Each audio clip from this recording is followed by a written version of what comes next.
Welcome to Medieval India, Episode 9, Sultanates of the Deccan.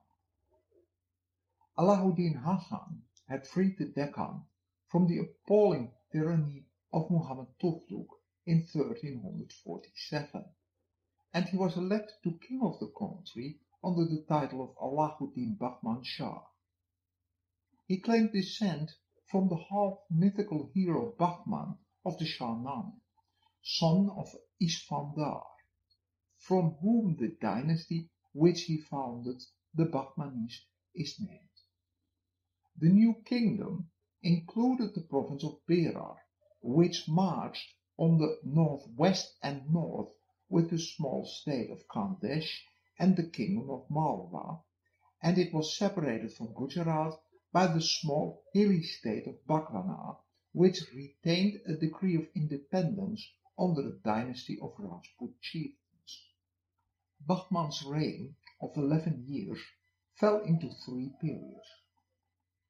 Bahman had first of all to consolidate his kingdom by compelling the petty Hindu Rajas of the Deccan to acknowledge his supremacy and by suppressing the revolts of some of his Muslim officers. Every man who came to pay homage would be pardoned. Perfect security was promised to the local Hindu chiefs.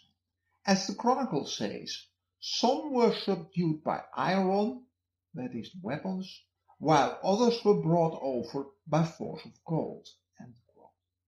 The policy was rewarded by peaceful rebellion for the rest of his rule. Reportedly, the Rajas of Telangana, Shakatera, and Mutkal were even invited to the royal wedding. Bahman had made the city of Gulbarga, that he renamed Ahsanabad, which name has not stuck, to his capital. And as soon as his authority had been firmly established, he organized the kingdom in 4 provinces: Gulbarga, Daulatabad, Berar, and Muslim Telangana. He then entered upon the 3rd phase of his reign and extended his dominions by conquest westward to Goa and Dabu and eastwards into Hindu Telangana, but the Bahmani hold over all those areas was precarious at best, since they had to be reconquered later on. During his invasion of Gujarat in 1357, he fell ill of a surfeit of wine and venison and returned to his capital to die in 1365. Bahman was succeeded by his eldest son Muhammad I, a king whose administrative ability was as outstanding as the unmeasured ferocity with which he waged almost incessant war against his powerful Hindu neighbors, wars to which we shall turn in a moment. The institutions which he organized lasted throughout the reigns of his successors and were adopted by the rulers of the 5 states into which the Deccan eventually broke up, and through them in turn by the Maratha Confederation of the 18th century.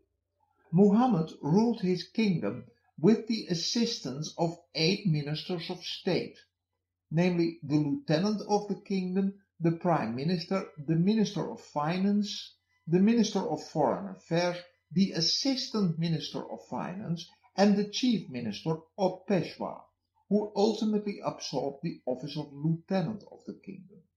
The Kotwal, the chief of police and the city magistrate of the capital, and the chief justice, who acted as minister of religion and endowments too.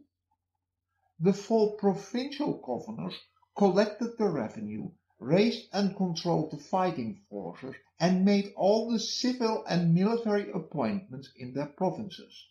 The king maintained his authority by means of the annual royal progress that was instituted by Muhammad and continued by his successor.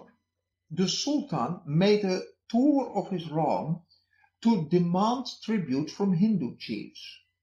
But this autocratic form of domination, that by the way is not so different from how Emperor Charles V ruled the Habsburg dominions in Europe too, depended entirely upon the personal factor, the character of the king himself and the loyalty of his governors. And decentralization led finally to the dismemberment of the Bahmani kingdom.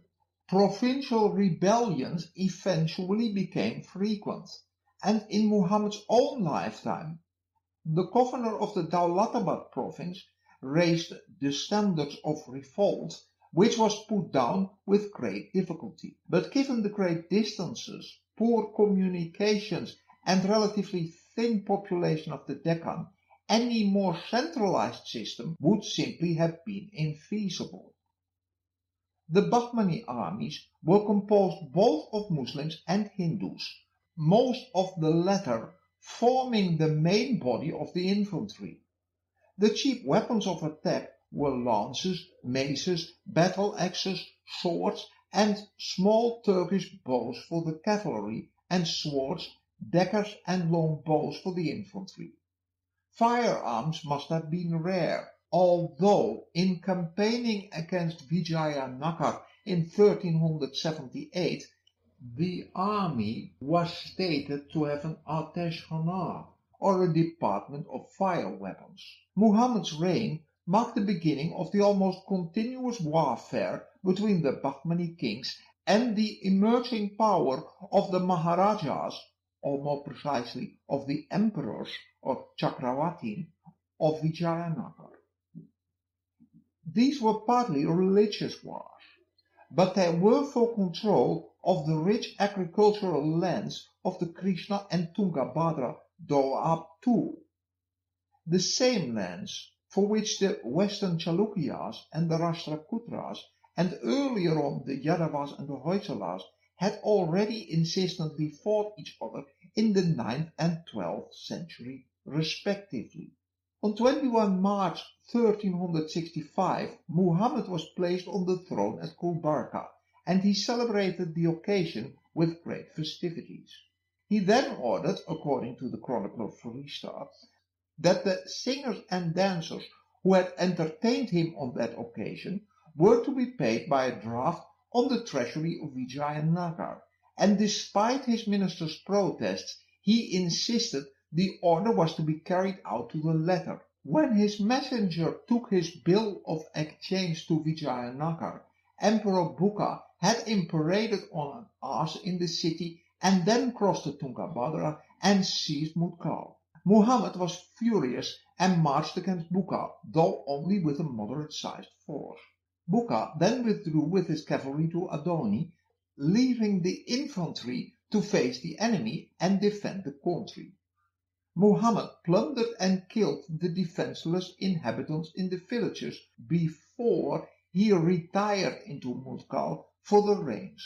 The rest of his army joined him there, and with these reinforcements he marched in the direction of Adon. Early in 1367 a battle was fought at Kautal, south of the Tungabhadra River. The Muslims gained victory there. Thanks to their guns and to their cavalry, the Hindu artillery not coming into place till it was too late, and their commander, Malinatha, being mortally wounded at the beginning of the battle.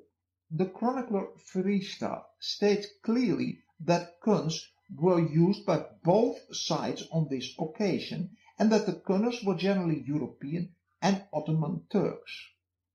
This was the first recorded use of gunpowder weapons in India, that is, shortly after their introduction in Europe, though the big guns firing cumbersome stone balls of the period were really mainly useful for sieges and of little use on battlefields.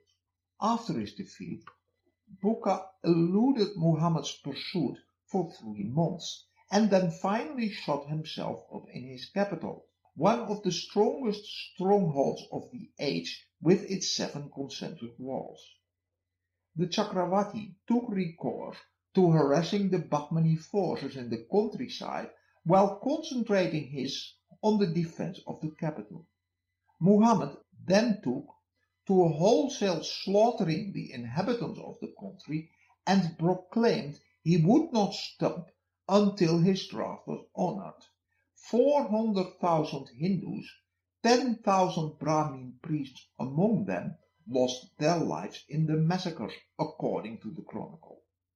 All of which figures, as I pointed out before, have to be treated with the greatest extent of caution. But the Sultan became still so hard-pressed supplying his army that he preferred to retreat rather than follow up a campaign which might end disastrously.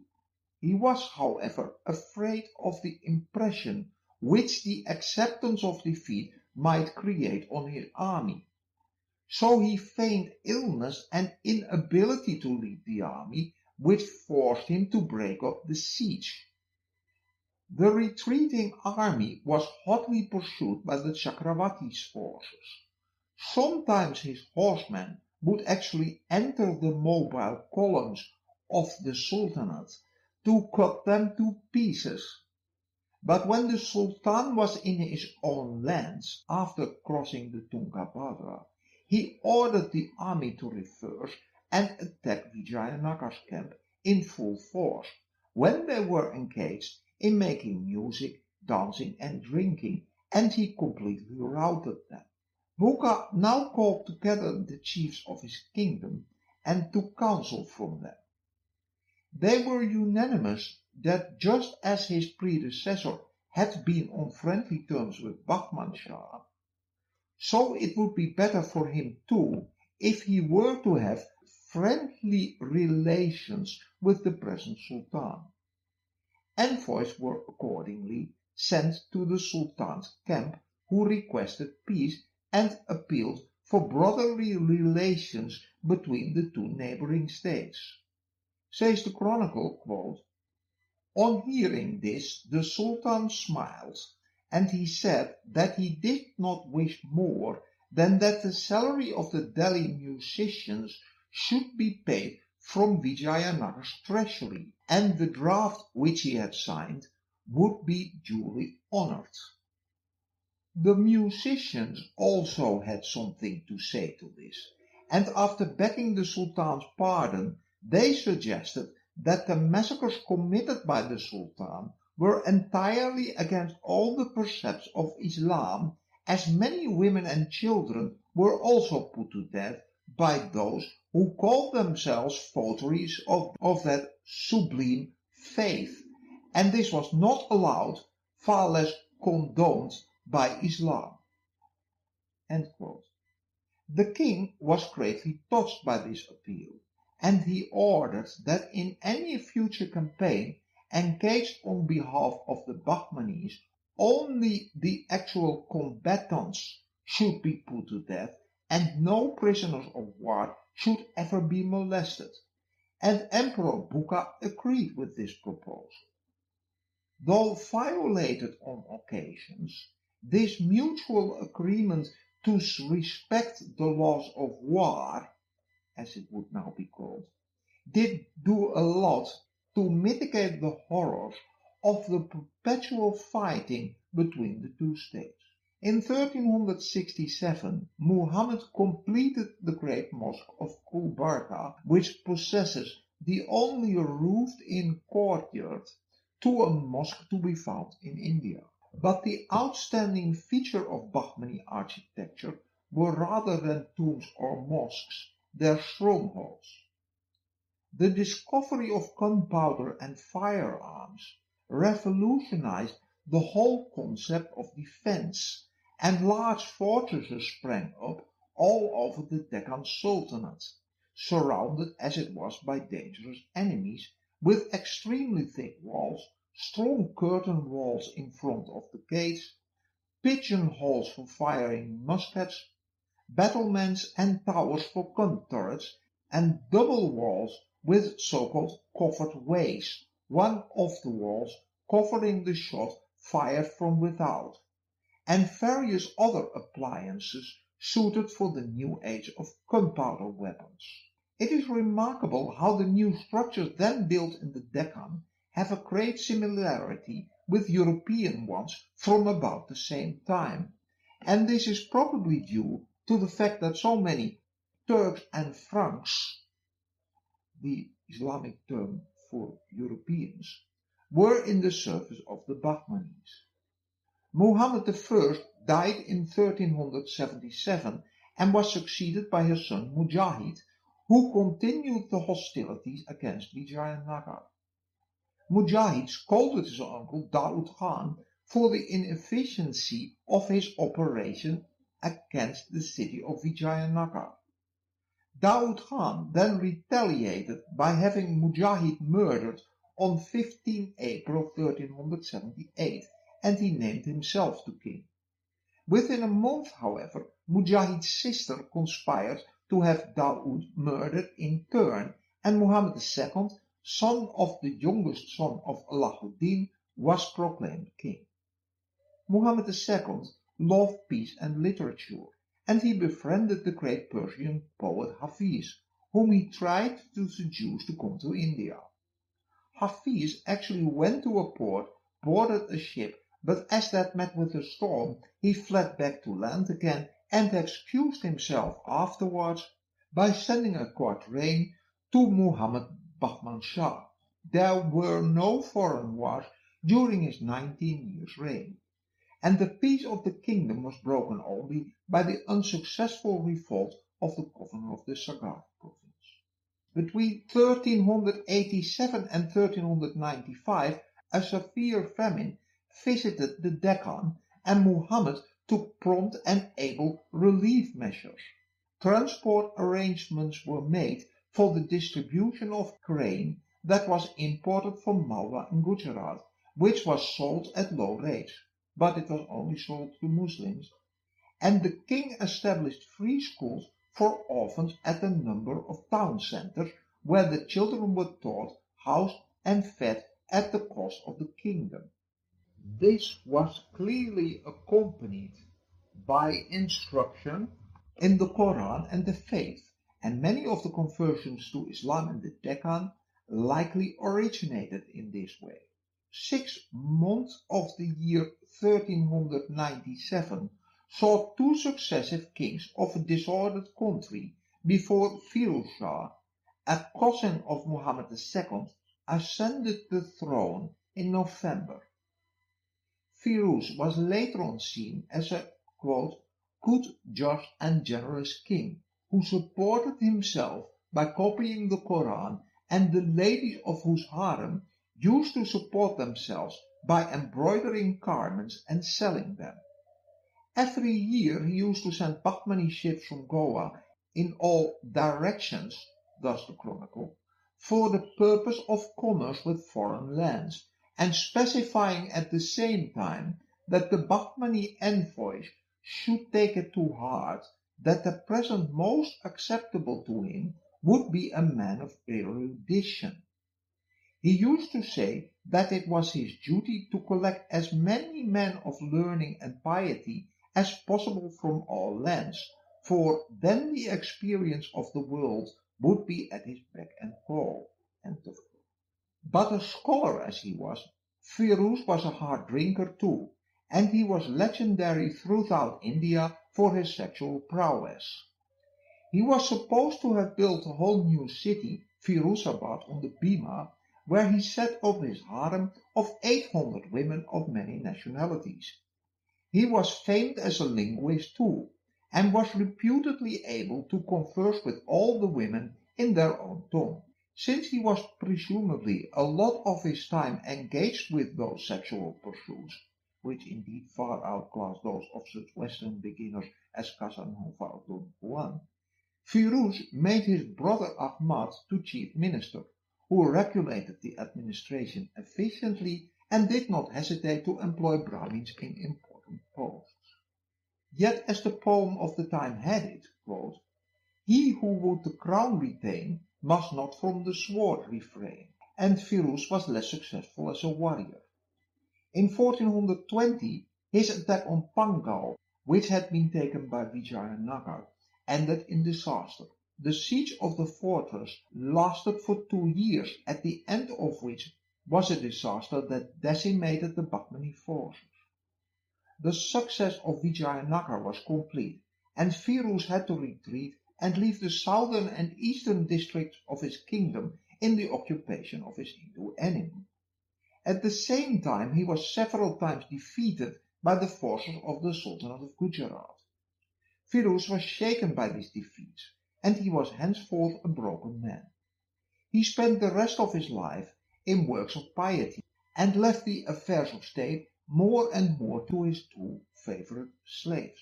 His brother Ahmad's, whom he had named as acting prime minister's position, was endangered by their ascendancy, and he finally fled from the capital with some adherents. On their advice, Ahmad assumed the royal title in his camp near Kalyani, defeated the troops sent against him, and pursued them to the capital. Firuz was too ill to do anything, and his army deserted him in favor of Ahmad, who accepted his brother's abdication and took charge of his 2 sons, Hasan Khan and Gulbarga Khan, in September 1422. Firuz died within a few days. It was said, strangled or poisoned by Ahmad's orders. Ahmad proceeded against Vijayaraja of Vijayanagar to avenge the military disasters of the last reign. After a battle on the banks of the Tungabhadra, the king marched on to Vijayanagar itself, and he sent a messenger to the Chakravati that one of the conditions of peace would be that he should have all the arrears of tribute loaded on the back of the elephants from his stable, and that these should be sent to the Sultan's camp with bands playing in front and with the crown prince of Vijayanagar at the head of the procession. He got what he asked for, and thus the chronicle, quote, "When the cavalcade arrived at the Sultan's camp, it was received in right royal fashion by the Bahmani nobles, and they were conducted to the king's presence. The king forthwith clothed the crown prince of Vijayanagar with royal robes and a bejeweled dagger, and presented him with Arab and Turkish horses and elephants, greyhounds and 3 falcons. After these ceremonies, the king marched back towards the Krishna, where he said goodbye to the crown prince." The sumptuous presents presented to Vijayanagar suggest the war was clearly undecided rather than victorious, as the chronicle suggests. From the Hindu lands, the Sultan had carried away many prisoners with him, among them 2 able Brahmin youths who became Muslim. One of them later became the first independent Sultan of Berar, and the other was the father of that Ahmad who founded the Nizam Shahi line of Ahmadnagar. Ahmad Shah's foreign policy was invariably aggressive and generally ill-advised. In 1424 he annexed Telangana and created a source of continuous trouble with both Vijayanagar and Orissa. His attack on Gujarat 4 years later only led to a humiliating peace, as he had to yield the powerful fortress of Tambul. The outstanding domestic feature of Ahmad Shah's reign was the removal of the capital from Gulbarga to Bidar, then the seat of a provincial government. The ancient capital of Vidarbha, now renamed Ahmadabad Bidar, stood on a tableland 2,500 feet above sea level on the most beautiful and the healthiest site in the Deccan, where the earth from the multitude of flowers and odoriferous herbs, thus the chronicle, resembles a peacock tail. By 1432 the new citadel was completed, and before the Bahmani dynasty had gone, they had erected there, still following the chronicle, buildings which in its loftiness rivaled the heavens, and in elegance equaled the palaces of paradise, and the splendor of the ramparts and the luster of the walls made the people independent of the sun. One of these was Ahmad's own tomb, with the Persian painting and its inscriptions in gold on deep blue and vermilion. Athanasius Nikitin, a merchant of Tver, not far from Moscow, who visited parts of India, including Bidar and Vijayanagar, around the year 1470, noted in his diary about Bidar itself, quote, "Bidar is the main town of Muslim Hindustan. It contains many people. There is trade in horses, foodstuffs, silk, and all other sorts of merchandise, and black people." End quote. And this means, in my view, Ethiopian and Swahili slaves, a trade which peaked in the early 15th century. But Nikitin pursued, "These people are all very wicked, and they destroy their masters with poison." And about the Bahmani Sultan, Nikitin wrote, "The Sultan of Bidar is a little man, 20 years old, in the power of the nobles. Khorasanians rule the country and serve in war. There is one Khorasanian boyar, nobleman, Malik Ituzar, who keeps an army of 200,000 men. Malik Khan keeps 100,000, Haraj Khan 20,000, and many other Khans that keep 10,000 armed men. The Sultan goes out with 300,000 men of his own troops. The land is overstocked with people, but those in the countryside are very miserable, whilst the nobles are extremely opulent and delight in luxury. They are wont to be carried on their silver beds, preceded by some 20 chargers, caparisoned in gold, and followed by 300 men on horseback and 500 on foot, and by hornmen, 10 torchbearers and 10 musicians.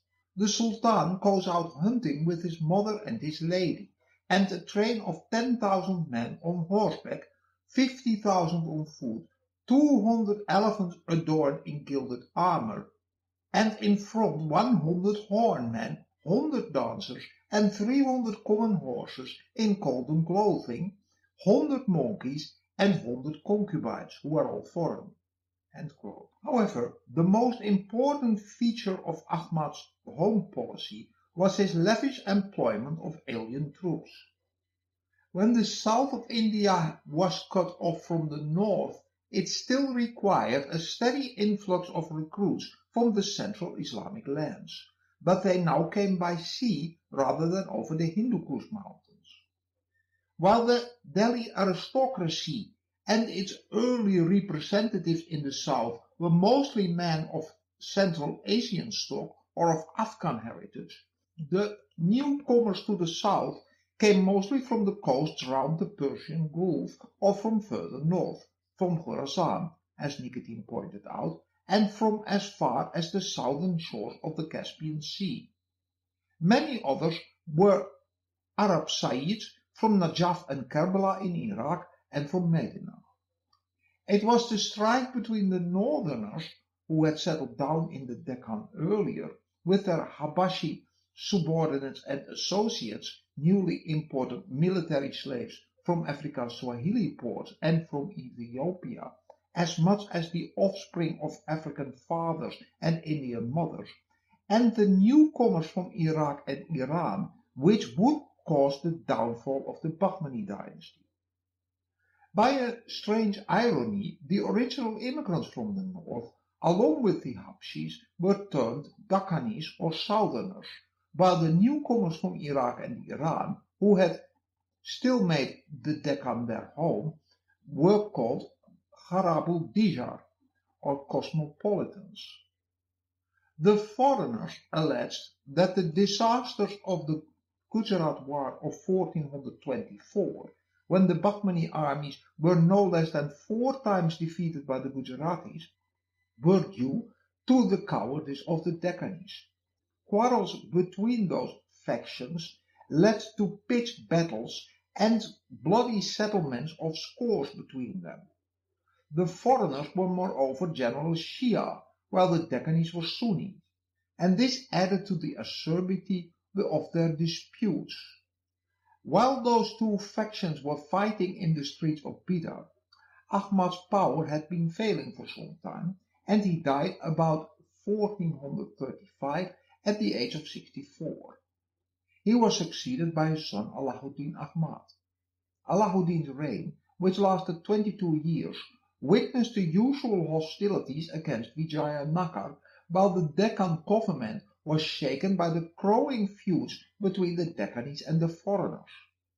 In the course of what amounted to civil war, the Deccanese killed by an act of treachery 1,200 Sayyids, 1,000 other foreigners, 5,000 or 6,000 of their children, and seized the wives, daughters, and goods of their victims to sell them as slaves. But in the end, the foreigners triumphed. For the king, emerging from a drunken seclusion in his harem, finally dismissed his Deccani officials. The war with Vijayanagar in 1443 was far from a one-sided campaign, although it ended in favor of the Deccan kingdom.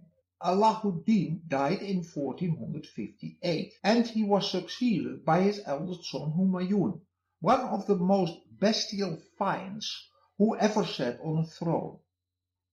Of the sickening tale of the tortures Humayun delighted to inflict on the innocent and the guilty alike, I will give only one example. While Humayun was away in Telangana, suppressing a Hindu revolt, there was rioting in Bidar, which the Kotwal could not put down, and the king returned to his capital by forced marches to restore order. He put to death by torture the garrison of more than 3,000 men whom he considered had failed him, while the Kotwal was publicly confined in an iron cage and given for food portions of his own body, which were cut off daily until he died. Throughout his reign, the talents of his tortures fell on Hindus and Muslims alike. Men were butchered to make a royal holiday, or the wives and children of his subjects were forcibly abducted to satisfy his lust. But at length, in 1461, Humayun died, stabbed to death, so it's recorded, by an African maidservant when he was helpless with drink. And the poem made this rhyme on his death, quote, Humayun Shah is dead, and the world is cleansed thereby. God be the Most High, what an auspicious death. The world was full of joy on the date of his death. So extract the date from the joy of the world. End quote. On Humayun's death, the floodgates of invasion opened on the Deccani kingdom, to which his infant son Nizam Shah had nominally succeeded.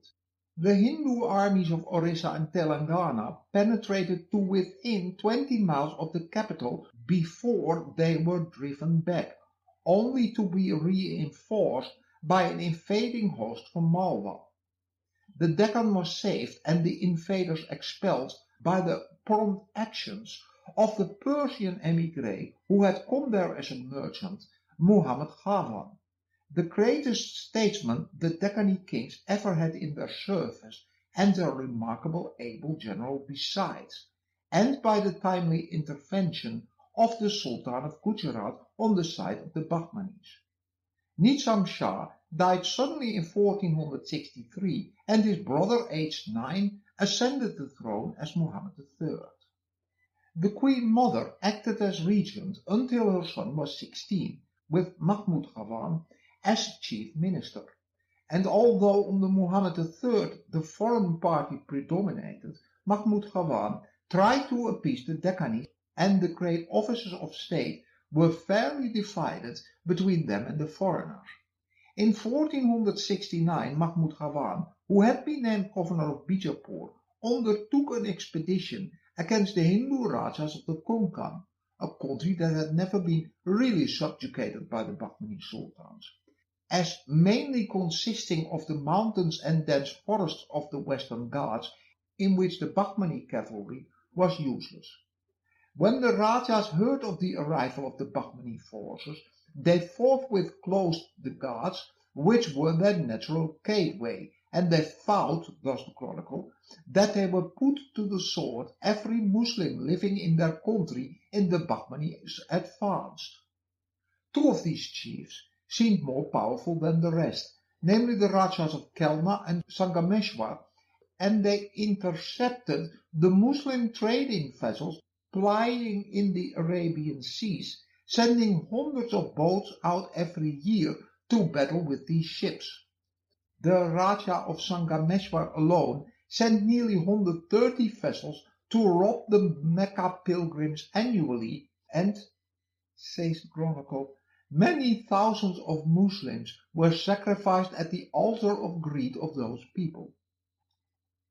It should be noted as an aside that this area remained notorious for piracy into the 19th century, as the fishermen always tried to replenish their miserable incomes by ransacking the richly loaded vessels that passed their villages by.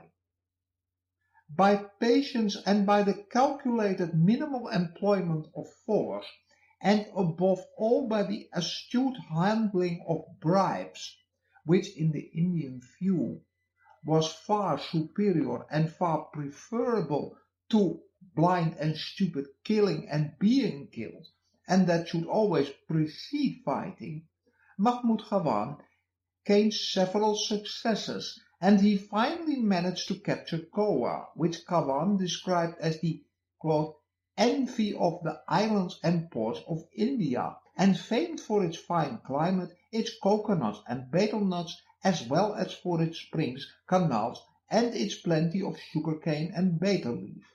He says about Goa too that, and many a tourist would agree, owing to the abundance of its trees and springs, it is like the mirror of the grove of the genie and a copy of the cistern of plenty. This last victory was important too, since Goa had been the main entrepot for the supply of horses to Vijayanagar, and the main fiscal burden on the peasants of the islands of Goa was that they had to feed the horses before they could be sent on to Vijayanagar, and that it was thus a severe blow for the permanent enemy of the Bahmani kingdom. It also gave the kingdom virtual command over the west coast trade too, besides guaranteeing the safety of the Muslim Hajj to Mecca. The city was garrisoned by crack troops, many of them recent emigrants from the Ottoman lands, and many of whom permanently settled and married there in turn. Not much later, this was to bring the Portuguese wrath upon Goa, since these were clearly precisely the hereditary enemies of Christianity, whom the Iberians had been fighting for hundreds of years. Arising in Telangana at the end of 1477, which Muhammad dealt with in person, led to an exploit as remarkable for sheer audacity as the capture of Nadia by Ikhtiar-ud-Din, which we dealt with in an earlier episode. The king was at Kundapali when he learned of the immense treasures of the temples of Kanchipuram in the Vijayanagar lands, with temples, thus the chronicle, which were the wonders of the age, filled with countless concealed treasures and jewels and pearls, besides innumerable beautiful slave girls. Well, they were not slaves, they were to be made to slaves. Muhammad set out to raid the place, which was 10 days' journey away, with 6,000 picked cavalry. On the last stage he rode so hard that he finally arrived at the temple gate with only 40 men. But these 40 men were enough. The king killed the gigantic leader of the temple guards in single mounted combat, and his party dealt with the rest, who could barely wield a weapon, and the temple was plundered. Says the chronicle, on arriving back, the Sultan ordered an eloquent poetical account of this victory to be written and copies to be distributed throughout the kingdom. The Deccan kingdom now extended westward to the sea, while on the east the old provinces of Gulbarga and Daulatabad had been greatly enlarged, and Telangana had more than doubled in size.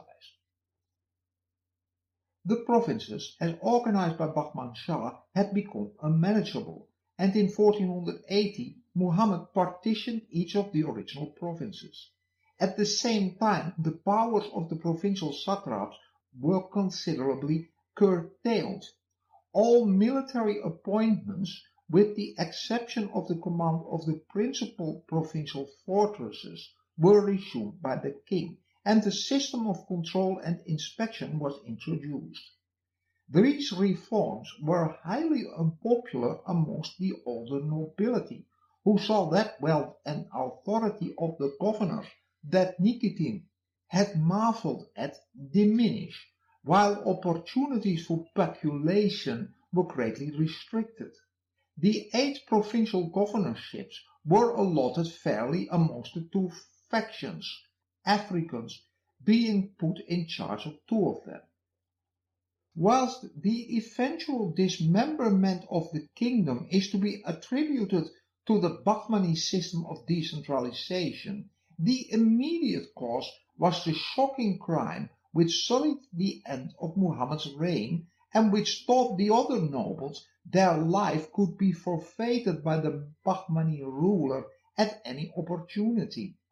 The king had started life under every possible advantage, with a wise mother and one of the greatest Muslim statesmen of India ever to guide him. But he had become ever more a habitual drunkard, and the Deccani party, who hated Ghawan as the Persian leader of the foreign party, awaited an opportunity to strike him down when the king was even more besotted than he was normally. They then showed him a letter of the Gajapati ruler of Orissa that pretended to show he was in treacherous correspondence with him, and that had Muhammad Ghawan's seal attached to it. That letter was a patent forgery, but Muhammad responded to it that, says the chronicle, quote, it was God himself who always supported his vice-regents on earth, and in spite of his great wisdom and intellect, the Khwaja, Ghawan, failed to perceive that whenever anybody wore the cap of curiosity and pride and set himself against his lord, the days of the cap, as well as of the head which wore it, become truly numbered. We, that is the king, were therefore forced to hand over him, as well as his friends, to the executioner. End quote. I may admittedly observe on that the story as we have told it so far is so replete with powerful viziers and governors setting themselves up as kings that Muhammad's suspicions were somewhat warranted by all those previous cases. However, he was wrong in this one. Ghawan had served the Bahmani kings with unswerving devotion for 35 years, and he was 78 years old at the time of his murder in 1481. His private life, in which he showed himself to be a devout Sunni Muslim, had been consistently one of kindliness and generosity. When the king sent for the dead's minister treasury, he found that, with all his opportunities for enrichment, Mahmud Ghawan had left no fortune. His great income as he received it had immediately been spent on charity. As he had foretold in a poem he had written a year earlier, quote, "As martyrdom to love is glorious here and in the hereafter, happy shall I be if I'm carried dead from the field." End quote. Among his many endowments was the splendid college in the Persian style which he built at Bidar 9 years before his death. It's still standing, with its great mosque and library, lecture halls, professors' quarters, and students' cubicles ranged round an open courtyard, all planned for convenience and comfort, and amply provided with light and air. That the latter had been forced was soon discovered, and the cabal who had arranged the thing were executed too. But retribution fell swiftly upon the king. The foreigners and the more respectable members of the Deccan party would have no more to do with him, and he, overwhelmed with remorse and grief, drank himself to death within a year. He was only 28. Muhammad Shah was succeeded in 1482 by his son, the boy King Mahmud, who was soon, thus the chronicle, to sell the gem of his precious soul for the ruby of red wine, and had burned the nest of the bird of his spirit in the desire for pleasure. The government was in the hands of Qasim Barid Malik, a Turk who had joined the Deccan faction. He was opposed by the foreigners, and the Deccanese then fell on them, but in turn they then, says the chronicle, crossed swords with one another, so that a country which was adorned like the faces of the fair became utterly dishevelled and confused like the hair of women. And in that confusion all the provincial governors Ghawan had established one after another asserted their independence. The kingdom had now fallen from the Bahmani house, and when Mahmud died in 1518, worn out by his excesses, all that remained was the country around his capital. Kalimullah, the last of a dynasty which had dwindled into a succession of puppet kings, fled. Amir Abi Band set himself upon the throne of Bidar, and now the tortuous history of the turbulent, ambitious, and treacherous kingdoms of the Deccan had begun. There were 5 of them, namely the Adil Shah of Bijapur, the Qutub Shah of Golcunda, the Nizam Shah of Ahmadnagar, the Barid Shah of Bidar, and the Imad Shah of Berar. Of these, Berar and Bidar were ultimately absorbed by their respective neighbors, Ahmadnagar and Bijapur. Berar was annexed in 1574, and Bidar, the territory that had remained under the Bahmani dynasty when the rest had succeeded, disappeared in 1619. These dynasties incessantly fought one another in endless small wars, the details of which are too tedious and repetitive to relate in any detail here. Although efforts were made from time to time to make up the differences between the sultanates by marriage and mutual gifts, these could never pave the way for lasting peace. All the bitterness with which their mutual wars were carried on even led then one or then the other of them to occasionally even beg for the assistance of the Hindu kingdom of Vijayanagar to crush one's adversary. And it was only on rare occasions that they managed to unite for a common cause. Bijapur, the most powerful and frankly the most interesting of the 5 kingdoms of the Deccan, was founded by Yusuf Adil Shah. If the chronicler Firuz is to be believed, he was the son of Sultan Murad II of Turkey, saved from the wholesale massacre of the royal children that was usual at a new succession to the High Gate at Istanbul, and was smuggled out of the country. He was certainly sold as a slave to Muhammad Ghawan and rose to a provincial governorship. In 1490 he joined with the governors of Ahmadnagar and Berar when they had already asserted the independence of their respective provinces. Adil Shah engaged in frequent warfare with his Muslim and Hindu neighbors until his death from dropsy at the age of 75 in 1510. The only notable domestic event of the reign, and it almost cost him his throne, was his attempt to impose the Shia branch of Islam on his mostly Sunni subjects, though he did not impede the Sunni observance of Islam in any way, and throughout acted in the doctrine, my faith for myself and your faith for yourself.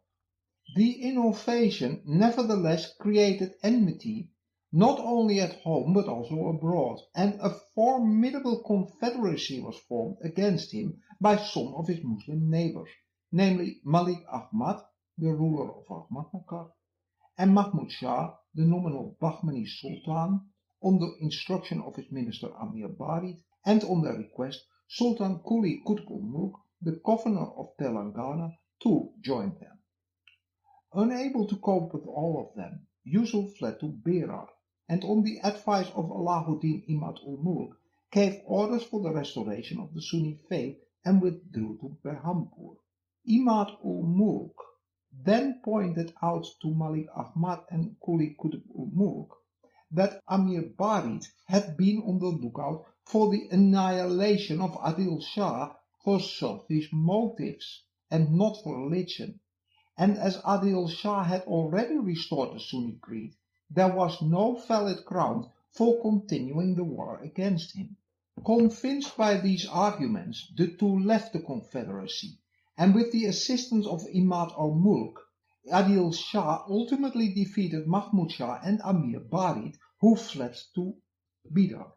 Thereupon Yusuf returned in triumph to Bijapur, and being no longer apprehensive of his enemies, he renewed the public exercise of the Shia religion. Yet he was by no means merely a Shiite bigot. Politics in India, much like in contemporary Reformation Europe, had more dimensions than merely the religious, when, after all, the two great Catholic powers, Spain and France, incessantly fought one another too, and the French were the very best allies of the Turks.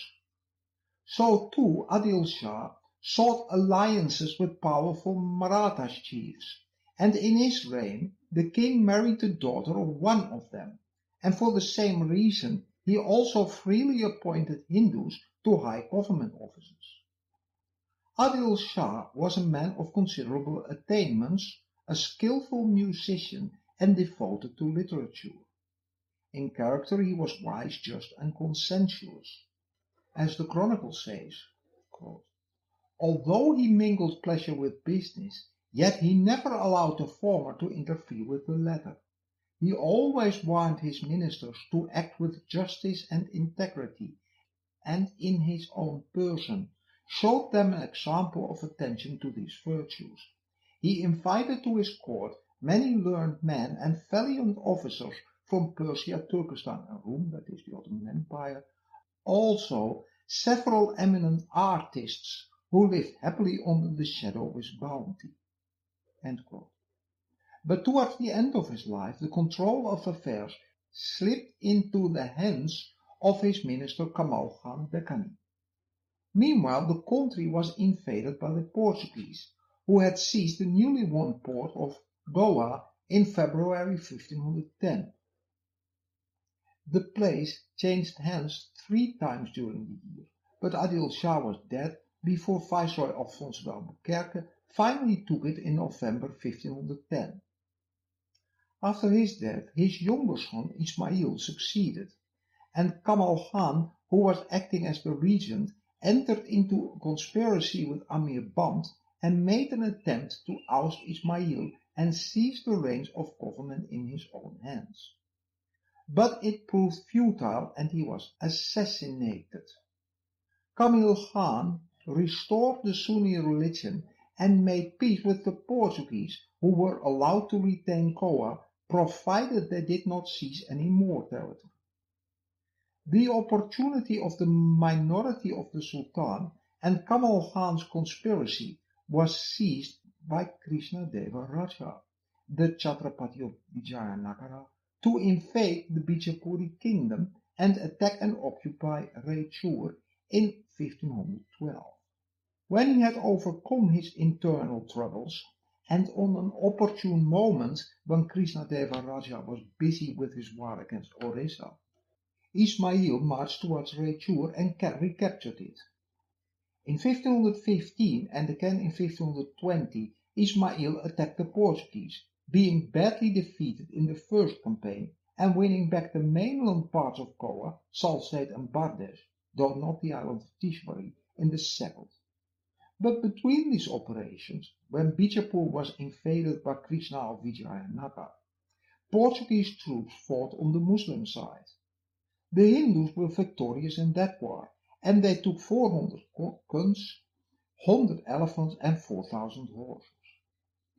Ismail Adil Shah's reign, which had begun with the Portuguese war and an abortive plot against the throne by the recent Kamal Khan, ran what was then the normal course of incessant fighting with the other sultanates, without any decisive outcomes. He was a poet and patron of the learned, a skilled musician and an expert painter. He died at the age of 37 in 1534. Malu, the licentious son of Ismail, was deposed and blinded by his outraged nobles after a reign of 6 months, and in 1535 his younger brother Ibrahim Adil Shah became king. The first act of Ibrahim was to re-establish the Sunni faith to which he belonged as the state religion, and to discontinue the use of the cap with the feathers of the 12 imams of the Shias in his army. He then dismissed a large number of foreign Muslims and appointed Deccanese and Abyssinians in their place. Another innovation which also went against them was the introduction of the Deccani languages, like Marathi and Kannada, instead of Persian, for the maintenance of the government accounts, which were from now on kept by Brahmin scribes, in exclusion of the Persians from lettered families which were used for that office previously. Not only did the Brahmins thus acquire considerable influence over the government, but the bureaucracy expanded apace with the growing imports of paper from the Portuguese. This ensued in a rapid expansion of the amount of transactions for which paperwork was required in the Deccan. One reason why, from the early 16th century period on, we have for the first time begin to dispose of large numbers of original documents on paper which allow for a reconstruction of society in far greater detail than is possible for the period before that. Ibrahim II took advantage of the internecine quarrels in Vijayanagar during the reign of Achyuta Devaraja, and he invaded that kingdom.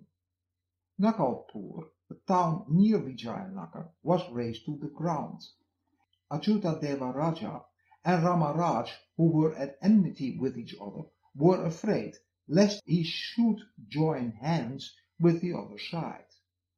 Adil Shah besieged the city of Vijayanagar, and by negotiations with the contending parties he settled their differences.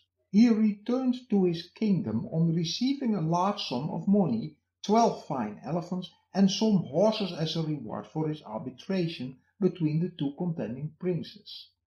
He died in 1557, a direct result of hard drinking and debauchery. His son, Ali, unlike his father, was a Shia and an intolerant bigot, but he still made an alliance with the Hindu kingdom of Vijayanagar against his Muslim neighbor Ahmadnagar in 1558, when the two armies devastated the country and left no cruelty unpracticed there. 6 years later, however, the four Deccan kingdoms of Bijapur, Ahmadnagar, Bidar and Golcunda combined to break the formidable Hindu power which had dominated the south, Talikota, one of the most decisive battles in Indian history. It was fought on the 23rd of January 1565, and in the splendid city of Vijayanagar, the Allies plundered, razed the chief buildings to the ground, and committed every kind of excess. With the overthrow of the great Hindu empire, Muslim supremacy in the Deccan was now fully assured. In 1570, Ali made an alliance with Murtuza Nizam, Shah of Ahmadnagar, and the Hindu Zamorin of Calicut to expel the Portuguese from India. But the attempt was frustrated by the splendid courage and tenacity of the determined Portuguese defenders fired by the Jesuits, who often took to the field in arms themselves, and by the steadfastness of Viceroy Dom Luis de Ataide, helped by the dissensions of his enemies. Chao, with a garrison of 3,000, was besieged for 9 months by an army of 150,000 men. Goa was invested in even greater force, but its defenders, who at first numbered only 1,600 and were only later increased to 4,000, eventually forced the invaders to raise the siege with a loss of 15,000 men and 300 elephants. Not only did Dom Luis Ataide, when the enemy could have passed from the mainland over to Tisvari any moment, still send reinforcements to the outlying places which were also under attack, but he even dispatched the annual fleet of ships carrying some 3,000 men to Portugal, as if nothing was happening, and he carried the war finally successfully into the enemy's country. Ali Adil Shah was killed in 1579 by a eunuch whom he had forced to come to his court against his inclination. We shall further pursue the history of Bijapur in later episodes. At the top of both the military and the administration of the Adil Shahi kingdom were Muslims. The senior civilian and military post was that of Vakil, which later became known as Vizier. This top administration was small, and it concerned itself mainly with the collection of taxes from the crown lands and the receipt of fixed tribute from the subordinate chiefs. Beyond these few officials, there were a few large military commanders and the palace officials. Large portions of the best lands in the kingdom were alienated to this elite as so-called integrity fiefs, darwat istakamat. But it remained small, principally because few newcomers from Persia enlisted, there was little animus to enlist from Afghanistan, and the slave trade with East Africa was in decline in the 16th century, with the control of much of the Arabian Seas by a Christian power which objected to selling slaves to Muslims. Although the Adil Shahi king was permitted 3 to 4 major ships by the Portuguese, who fetched perhaps 100 to 200 slaves yearly to the main port of the kingdom, Gabul. As I said already, this and the simultaneous expansion of the bureaucracy resulted in an influx of local Hindus in the administration. Bijapur, just like Ahmadnagar did too, used local troops in large numbers under their own leaders. These were not just the levies of the landed families they conquered, but were also directly recruited from often rather obscure backgrounds, and by their fighting for the Sultanate, they gradually ascended in the caste system to form a new warrior caste that later on engaged learned Brahmins to construct genealogies for them. Genealogies that would link them to the hallowed Rajput caste. They were called Marathas. And they gradually acquired landed rights in villages too that ensured their dominance over local society. These would later on be the leading families of the Maratha Confederacy. The Patwardhans of Miraj and Sangli, the Pratinidis of Aund and of Karhat, the Surveys of Singapore, the Shrikes, the Yadavs, the Mores, the Yeddis, the Nimbalkars, the Korpades, and not in the least the Bonsleys of Pune, although they were servants of Ahmadnagar. The conflict between these chiefs, these Sardeshmukis, who represented local autonomy, and the Muslim rulers who sought to centralize authority in their hands, became the principal feature of politics in the Deccan sultanates. This conflict resulted in the eclipse of some of the old landed families, but it also created new ones, like the Moors of Jauling, who owed their rise to the rulers of Bijapur. We shall meet these families again and again in later episodes. So long as power was vested in a competent ruler with a strong and reliable army, the Sardeshmukis acquiesced in his authority. But the moment the control of the ruler weakened, the Sardeshmukis tried to set themselves up as independent chiefs. Their interests conflicted with the interests of a powerful ruler and led them to oppose any attempt to the creation of a centralized state and seek the support of one of the other contending sultanates instead, a major cause for the continuous fights amongst them. Whether the attempt was made to by a Muslim king under the inspiration of Islam, or by a co-religionist under the aegis of resurgent Hinduism, was all equal to them. This vizier was not only the head of the administration of Bijapur, but he also kept the Sultan's seal and could issue orders in his name. The more efficient he was, the more income came to the Sultan, but the more the vizier's power increased. With a vigorous adult Sultan interested in governing, the vizier would be a loyal official. During a minority rule, or during any period in which the Sultan was unable to rule, by absence, illness, or too much indulgence in the pleasures of the harem, the vizier ruled the state. Bijapur's presence in the countryside was thin and infrequent. First, there were the 22 tributary states, which paid only a fixed tribute each year. There was no Bijapuri presence inside these states at all. Much of the best remaining land was alienated to high nobles. They stayed at court or were on military assignments. Their land was administered in the meantime by their Brahmin scribes and tax collectors.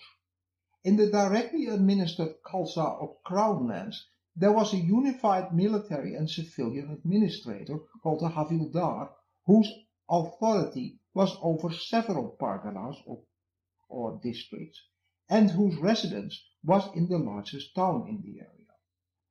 His responsibilities were primarily to notify the villagers of any change in the land grounds that affected them, plus overseeing the tax settlement and collection, examining the forts, and reviewing the troops of the lower military leaders. Even the presence of this administrator was minimized by a policy of frequent change of postings. Outside the river valleys, which were the most settled and prosperous areas and kept as crown lands, Muslim Bijapuri presence was even less notable. Nevertheless, during the reign of Sultan Ibrahim II from 1580 to 1627, Bijapur had become a vibrant kingdom, unifying Hindus and Muslims, and its ruler highly interested in Hindu thought and music, though its art, if affected by the mainly Hindu artisans it employed in its monumental architecture, still followed the main lines of the Islamic countries, and that of Samarkand in particular. But with a majority of Hindus in both its army and its administration, the capital city, which boasted a population of about 100,000 at the time, was cosmopolitan and rich. European traders noted an active export trade in cotton and silk cloth. The cotton came from southern Maharashtra, and raw silk was imported from Bengal and China to be woven and re-exported from Bijapur. The court was dominated by Deccanis, whose language was a mixture of the Arab and Persian of their origin lands, the Sanskrit of the Brahmins, and the Maratha, Telugu, and Kannada of their subjects. This Deccani language became the official language at court, as well as the practical language of the bazaar and the camp. We know, for example, that Ibrahim II spoke better Deccani and Marathi than he spoke Persian. The next Sultanate of the Deccan, Ahmadnagar, became one of the kingdoms under the rule of Ahmad Nizam ul Malik.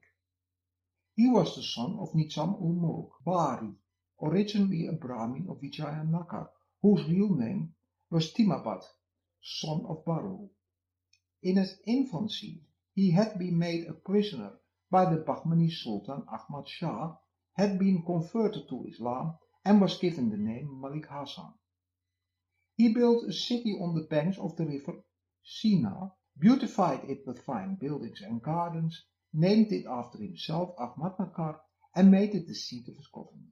One of his great achievements was the conquest of the famous fortress of Daulatabad that we already discussed in an earlier episode, after prolonged efforts. The acquisition of such an important fortress greatly enhanced his power and prestige. The Sultanate was ruled from 1508 until 1553 by Burhan Nizam Shah I, who ascended the throne at the age of 7. The government during his minority was carried on by the able minister Muhammad Ghawan Deccan.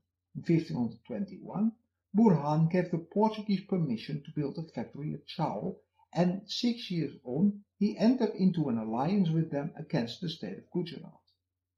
In the course of this campaign, the Gujarati fleet was completely destroyed. The details and the ups and downs of the unending wars waged by Burhan Nizam and by his successors against the hereditary enemy Bijapur, and the far from edifying deaths of the majority of the early kings, are too lengthy and too confusing to extensively relate here. Ahmadnagar did not become part of the Mughal Empire until 1637, during the reign of Shah Jahan. In 1490, Berar broke away from the Bahmani kingdom under its provincial governor Fatullah Imad ul Mulk Deccani, a convert from Hinduism. Imad Shahi kings ruled the country until it was annexed by Ahmadnagar in 1574. Sultan Quli Qutub ul Mulk, who laid the foundations of a separate dynasty of rulers in Golconda, was born at Hamadan in Persia. He came to the Deccan in his youth during the reign of the Bahmani Sultan Muhammad Shah III and became a bodyguard. He rose to become governor of Telangana, the eastern province of the Bahmani kingdom. He had also received the lofty title of Qutub ul Mulk. He effectually threw off his allegiance to the Bahmanis between 1512 and 1518, but long continued to recognize the Bahmani Shah as nominal ruler. During his reign, much of the Telugu-speaking country was conquered, where he much profited from the rivalry between the Gajapatri dynasty of Orissa and Vijayanagar, which weakened both of them. The kingdom, as it was consolidated by Qutub was very much the old Telangana kingdom that had been ruled until the beginning of the 14th century by the Hindu kings of the Narupati dynasty. It would later on, of course, become the seat of the dynasty of Nizam-ul-Mulk and would again later on be called Andhra Pradesh. The Golconda fort was to a large extent built by him, and the city was beautified with mosques, palaces and gardens. His successor, Ibrahim Qutub Shah, the first of the sultans to call himself Shah, continued the policy of Sultan Quli. He carried on with conquests in the Telugu-speaking areas, and he invaded the kingdom of Vijayanagar, during which the famous temple of Narasimha at Ahobilam was sacked. But the Sultan spent most of his time in the consolidation of his kingdom. Lawlessness was suppressed with a stern hand. Telangana had been beset by highway robbers and thieves, and travelling was fraught with great risks, but he cleared the roads from marauders. Under Ibrahim Qutub Shah, the kingdom came to great prosperity. Telangana, thus the chronicler, like Egypt, became the mart of the whole world. Merchants from Turkestan, Arabia and Persia resorted to it, and they met with such encouragement that they found in it inducements to return frequently. Indeed, the word Golcunda itself was a byword for wealth in the 17th century, the 17th century's equivalent of, say, Dubai or Monte Carlo nowadays. The kingdom was famed around the world for its diamond mines, while the old Hindu irrigation works had been kept in good repair and the country was fertile. The Hindu chiefs were largely left at peace if delivering regular tribute to the rulers, and Hindus were able to rise to the highest offices in government. The prime minister under Ibrahim Qutub Shah, Jagdeva Rao Naikwari, was a Hindu, and the most important persons of the kingdom during the later days was the Maratha Brahmin Murachi Rao, who commanded 10,000 horsemen with permission to beat the royal cattle drums. Ibrahim was a renowned patron of Telugu literature. Adanki Kankara Kavi, the most well-known of them, composed an eloquent poem, Napatasima Varanamul Upakatianamu, and dedicated it to the Sultan. It praises the conquests of Sultan Quli and those of Ibrahim of the Telugu areas, and it commemorates the many learned men well versed in the Hindu scriptures who adorned the court of the Sultan. Muhammad Qutub Shah inherited a peaceful and prosperous kingdom which enjoyed peace and happiness during his long reign from 1580 to 1612. As the walled city of Golconda had become congested and unhealthy, and there was a lack of water besides, shifting the capital appeared to be a necessity. And in 1590, the plan for the construction of the new capital, which was first after the king's favorite concubine Pakmati to be called Bahmani, but after her death was renamed to Hyderabad on the river Musi, was ready for execution. Muhammad Quli did his utmost to make the city as grand as possible. It soon flourished, and the nobles of the realm rivaled with one another to build palaces, gardens, and baths there, and proper arrangements for the supply of water in all its parts were laid out. 2 stately edifices were erected as landmarks for the new city, the Jami Mosque and the majestic Chahar Minar, or 4 minarets, a square building of 4 broad and very lofty open arches, with 4 minarets 220 feet high at each corner, that were to be used as a madrasa with apartments in the 4 minarets for the professor and for the students of the college. Hospitals and other colleges were also established for the benefit of the people. According to the English company official William Methvold, writing in the 40s of the 17th century, Hyderabad was, quote, a city that for sweetness of air, convenience of water, and fertility of soil is accounted the best situated in India, not to speak of the king's palace, which for bigness and sumptuousness, in the judgment of such as has travelled in India, exceeds all belonging to the Mughals or any other prince. It, and here my fault, of course referred to the fortress city of Golcunda, which was a true forbidden city, being 12 miles in circumference, built all of stone, and within the most eminent palaces garnished with massive gold, in such things as we commonly use iron, as in bars of windows, bolts, and such like, and in all other points fitted to the majesty of so great a king, who in elephants and jewels is reckoned one of the richest kings in India. From the Muslim states in the Deccan, it is now time to consider their great Hindu rival to the south.